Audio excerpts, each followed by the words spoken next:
Welcome to Golf Mobility Pro, episode 1. We're going to talk about 6 simple exercises that you can do at home or on the golf course to help improve your mobility. For the single leg balance, you want to make sure the leg that stays on the ground stays completely straight, and the leg that comes up in the air, you want to try and get the thigh parallel to the ground. So there's going to be a 90-degree angle in the back of the knee.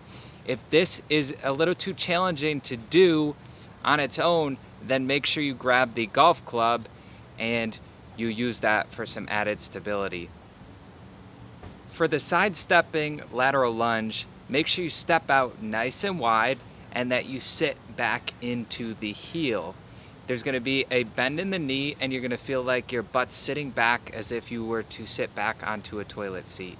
You should feel a load in the back of your leg, and yes, you may feel a stretch on the inside of the opposing leg. That is okay. As you step out to the side, make sure that your head stays facing forward and that your scapula stays moving smoothly on the rib cage. For the lateral side bend, you'll take the club overhead, holding it a little bit wider than the shoulders, and step the feet about hip width apart. Step one foot across the body, leaning the upper body and the club in the opposite direction, and then you'll return to your starting position. In this exercise, we're working on lateral bending and lateral flexion of the spine, as well as adduction and abduction in the legs. If the shoulders are tight and you're not comfortable taking the club overhead, you can hold the club in front of the shoulders, or you can even place the club down to the side for additional balance. To make this a little bit trickier and to test your stability, try not to let the lead foot touch the floor. Hi, my name's Kevin Quinn, assistant golf professional at Quaker Ridge Golf Club in Westchester, New York. Today, we're going to go over 3 simple things we can do in our setup to maintain club head speed, especially as we get older. Number 1, we're going to make sure both our feet are flared, okay? What this is going to do is give us more mobility in our hips, giving us a bigger backswing and making it easier for us to follow through. Number 2, we're going to take our trail foot or right foot for right-handed golfers and we're going to kick it back just a little bit. This is also going to help us get a bigger backswing. And number 3, we're going to make sure our shoulders are closed or slightly pointed out to the right of our target. This is going to allow us to swing from in to out and hit that draw that most older golfers would like to hit. So let's give it a try.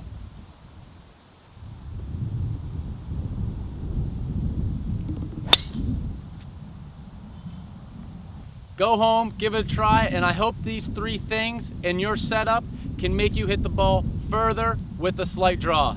For the single leg balance with rotation, you're going to have a slight bend in the leg that is on the ground.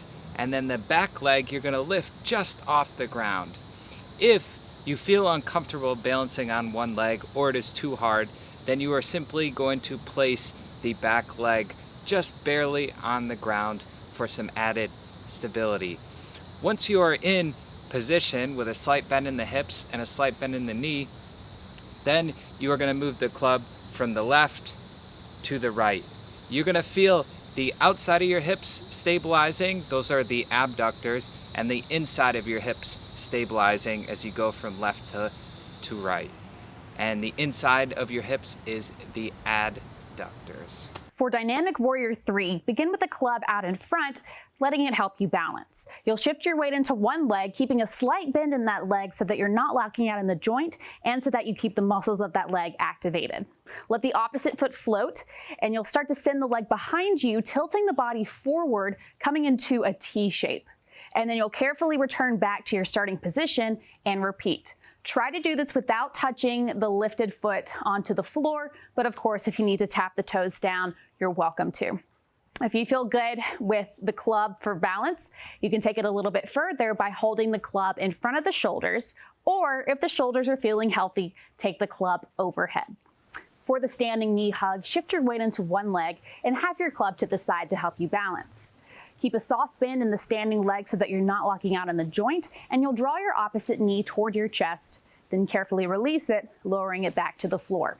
You'll repeat this for as many reps as you'd like on this side before switching to the other leg.